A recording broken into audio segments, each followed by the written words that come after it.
The clock goes tick-tock. Galileo Galilei was an Italian scientist. Let us read about how during his younger days he observed the swing of the pendulum, which later prompted him to discover the laws of the pendulum. It was a wintry morning in Pisa, Italy, in the 16th century. A young student of 17 years sat motionless in the Pisa Cathedral. He looked worried and unhappy, and hardly glanced at the book of Psalms that lay in his hands. He was in a dilemma. He wanted to study mathematics, his first love. His father insisted he study medicine. He had little interest in the subject, although he had already started studying it at the University of Pisa.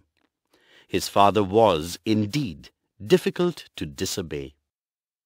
As the lad pondered over his problems, his gaze shifted to the high ceiling of the cathedral. Some repair work was being carried out there, and a lantern swung to and fro. He began to watch it with interest as it swung in wide arcs. Suddenly his eyes widened. The arcs were becoming smaller and smaller, but big or small, they seemed to take the same amount of time to swing. It was strange indeed. Galileo, for that was the lad's name, sat up straight in excitement and felt his pulse. Its regular beat was his best timekeeper, and he began to time the lantern's swing. He was right.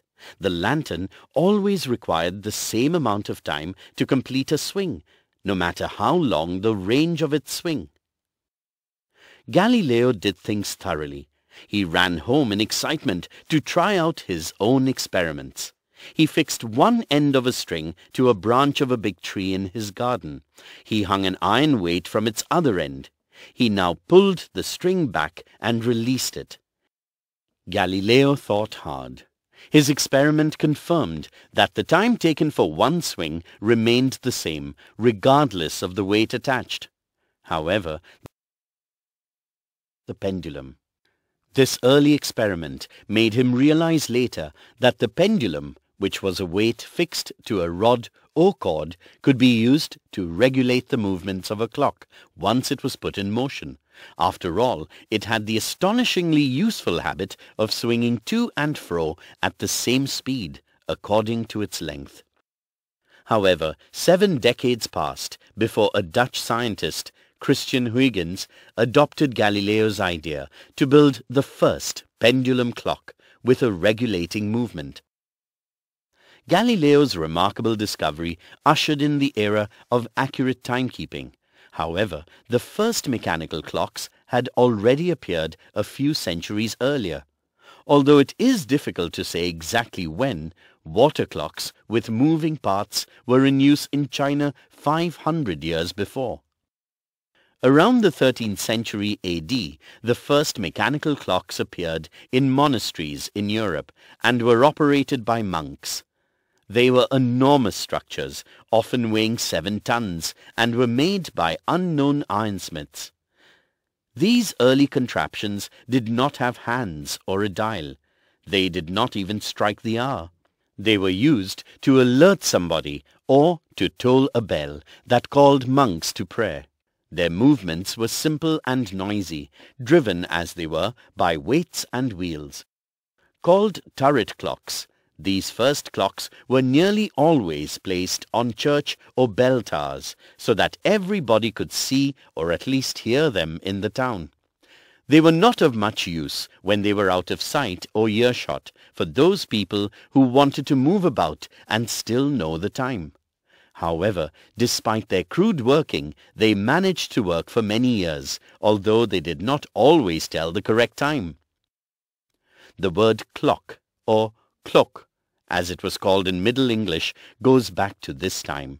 It was taken from the French word cloche, which means a bell. French was widely spoken by the English upper classes, and many English words were borrowed from it. Bells were therefore associated with clocks in those early days of mechanical timekeeping. In fact, even before mechanical clocks existed, churches and monasteries rang bells to tell the common folk that it was time for prayers. The devout would stop all their activities to say their prayers. Some of these prayers for which bells were rung were called sexts and nones. These terms were taken from Latin and meant the 6th hour and the 9th hour when prayers were said. So the ringing of prayer bells also indicated the time. Even when mechanical clocks with dials and hour hands were made, they struck the hours and were used in the same way as prayer bells. So it is little wonder that all timekeepers were called clocks or cloches. The French themselves, strangely enough, call a clock horloge, which has nothing to do with bells, but indicates hours. From the beginning, these clocks were designed to tell the time by dividing the day into 24 equal hours. This was based on the ancient Egyptian time division of one day. The hours were further divided into 2 lots of 12 hours each for every day, that is, 12 hours of daytime and 12 hours of night. However, we really do not know why the divisions fell in the middle of the day and the night, falling after noon and after midnight. People had further divided each hour into 60 minutes and each minute into 60 seconds. The figure 60 was probably taken from the ancient Babylonian counting system, which used 60 in much the same way as we use 10. However, the earlier mechanical clocks did not bother about marking smaller divisions for minutes on their dials or using a minute